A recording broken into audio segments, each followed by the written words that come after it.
The starship Elysium hummed softly as it orbited the lush, emerald-green planet of Zorath. Captain Elias Grant leaned back in his chair, his boots propped up on the console, a half-empty cup of coffee in his hand. The mission had been straightforward. Establish diplomatic relations with the Zorathians, a highly advanced alien species known for their pacifism and technological marvels. But nothing could have prepared him for what was about to happen. The door to the bridge hissed open, and Lieutenant Mara Chen stepped in, her dark eyes wide with disbelief. "Captain, you're not going to believe this," she said, holding a data pad. "The Zorathians have invited you to a private audience with Princess Lira." Elias raised an eyebrow. "Princess Lira? Why me? Shouldn't the ambassador handle this?" Mara shrugged. "They specifically requested you. Said it was a matter of personal importance." Elias sighed, setting his coffee down. "All right, let's not keep the princess waiting." The Zorathian palace was a breathtaking sight. Towering spires of crystalline material shimmered in the sunlight, and the air was filled with the scent of exotic flowers. Elias, dressed in his formal uniform, was led through a series of ornate halls by a pair of Zorathian guards. Their sleek, silver armor and glowing blue eyes made them look more like futuristic knights than palace security. Finally, he was ushered into a grand chamber.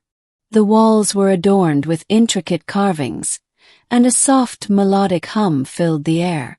At the center of the room stood Princess Lira. She was unlike any Zorathian Elias had seen before. While most of her species had pale blue skin and hair that shimmered like starlight, Lira's complexion was a deep, radiant violet, and her hair cascaded down her back in waves of silver. Her eyes, a striking shade of amber, locked onto his as soon as he entered.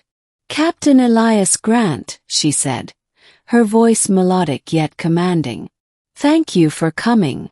Elias bowed slightly, unsure of the proper protocol.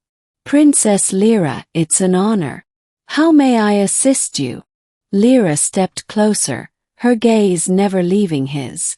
"I have a proposition for you, Captain. One that may seem unconventional." Elias frowned. "A proposition?" She nodded. "My family, the royal house of Zorath, has decreed that I must marry. However, our traditions require that I choose a partner from outside our species.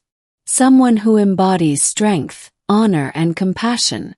After observing your interactions with my people, I believe you are the one." Elias blinked, certain he had misheard. "I'm sorry, did you just say marry?" "Yes," Lira replied, her tone matter-of-fact.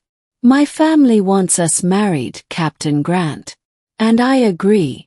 Elias's mind raced.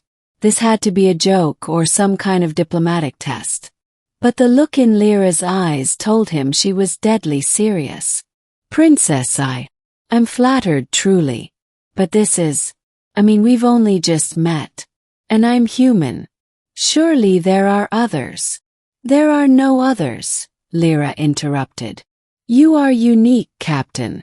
Your actions during the negotiations, your respect for our customs, your willingness to listen and learn, these qualities are rare.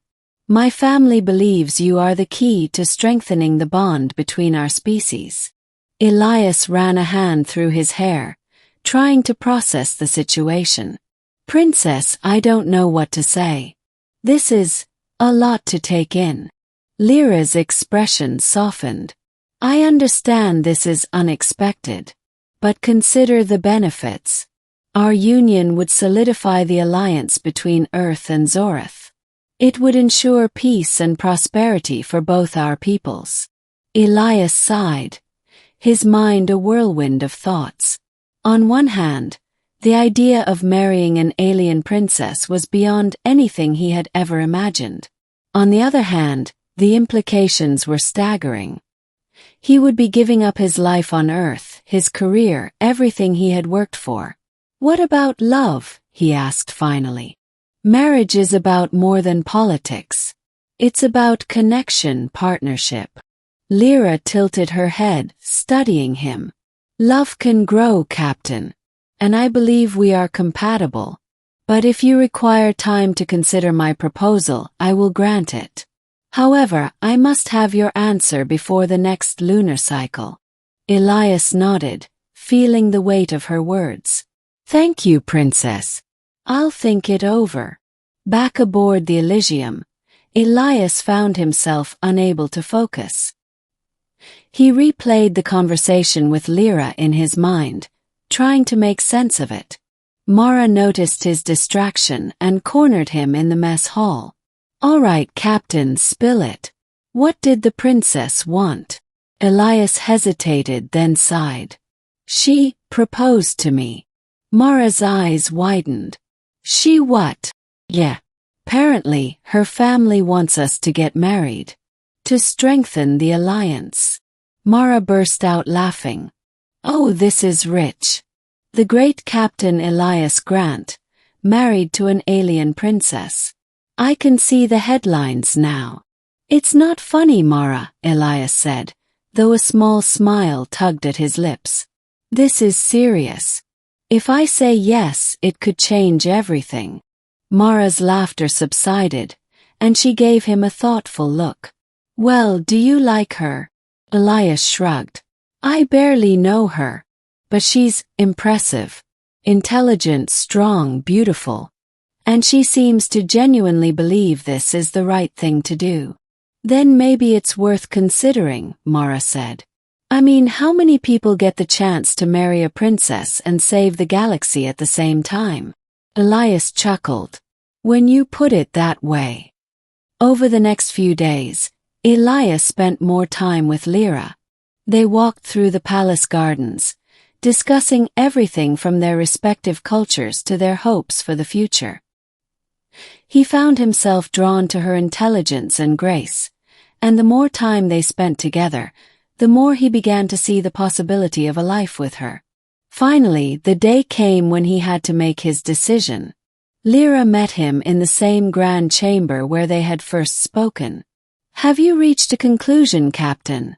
She asked, her voice steady but her eyes betraying a hint of vulnerability. Elias took a deep breath. I have. Princess Lira, I accept your proposal. A smile spread across Lira's face, radiant and genuine. You honor me, Captain Grant. Together, we will forge a new era of peace and cooperation. As they stood there, Elias felt a strange sense of calm. He didn't know what the future held, but for the first time in a long while, he felt like he was exactly where he was meant to be. The wedding was a grand affair, attended by dignitaries from both Earth and Zorath. Elias stood at the altar, dressed in a ceremonial robe that blended human and Zorathian designs. When Lira appeared, resplendent in a gown of shimmering silver, his breath caught in his throat. As they exchanged vows, Elias felt a surge of emotion. This wasn't just a political alliance. It was the beginning of something real, something extraordinary. Years later, as they stood on the balcony of the palace, watching the twin moons rise over Zorath, Elias reflected on how far they had come. Their union had brought peace and prosperity to both their peoples, but more importantly, it had brought them love. Lira leaned against him, her head resting on his shoulder. Do you ever regret your decision, Elias? He smiled, wrapping an arm around her. Not for a second, Lira. Not for a second. And as the stars twinkled above, Elias knew that he had found his place in the universe, not as a captain or a diplomat, but as the husband of an alien princess who had changed his life forever.